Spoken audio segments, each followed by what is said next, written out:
दूसरा दृश्य, वकील की एंट्री और केस की शुरुआत। सारा खान को एक ऐसे व्यक्ति की तलाश थी जो इस भ्रष्टाचार से लड़ सके। उसकी खोज उसे विराज सिंह तक ले गई, जो लखनऊ के सबसे तेजतर्रार और ईमानदार वकीलों में से एक के रूप में जाना जाता था। विराज अपनी निडरता और अन्याय के खिलाफ लड़ने के जुनून के लिए मशहूर था। वह कई हाई प्रोफाइल भ्रष्टाचार के मामलों में जीत हासिल कर चुका था। सारा उससे मिलने उसके ऑफिस पहुंची। मिस्टर सिंह, मेरा नाम सारा खान है। मैं एक पत्रकार हूं और मैं आपके पास एक बहुत ही संवेदनशील मामले को लेकर आई हूं। सारा ने अपनी बात शुरू की और उसे अमन के मामले की पूरी जानकारी दी। उसने बताया कि कैसे पुलिस ने बिना किसी ठोस सबूत के अमन को फंसाया है और कैसे यह पूरा मामला डीएसपी प्रदीप राणा द्वारा गढ़ा गया है। विराज ने ध्यान से सारा की बातें सुनी, लेकिन शुरू में वह इस केस को लेने से हिचकिचाया। सारा जी, यह एक बेहद मुश्किल मामला है। आतंकवाद के आरोप में फंसे किसी शख्स को बचाना लगभग नामुमकिन है, खासकर जब पुलिस और सत्ता का दबाव हो।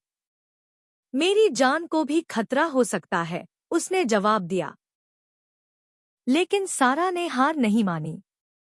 उसने विराज के सामने अमन की मां, सुमित्रा देवी को पेश किया, जिसकी आंखों में आंसू और बेटे को बचाने की बेपसी साफ झलक रही थी।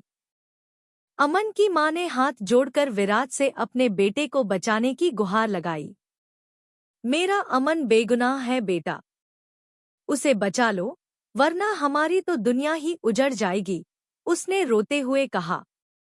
उसकी आवाज में एक मां का दर्द और बेपसी साफ झलक रही थी, जिसने विराज को भीतर तक हिला दिया।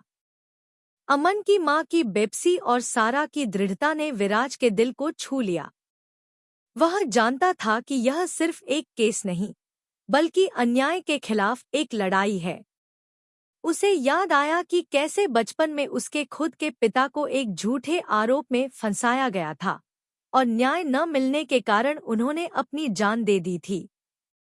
यही कारण था कि विराज ने वकील बनने का फैसला किया था, ताकि कोई और बेगुनाह उनके पिता की तरह दर्द न सहे। उसने आखिरकार अमन का केस लड़ने का फैसला किया। ठीक है सारा जी, मैं यह केस लड़ूंगा, लेकिन यह लड़ाई आसान नहीं होगी। हमें हर कदम पर सावधानी बरतनी होगी। पुलिस और डीएसपी राणा हर हद पार करने की कोशिश करेंगे, विराज ने दृढ़ निश्चय के साथ कहा। उसकी आंखों में एक नई चमक थी।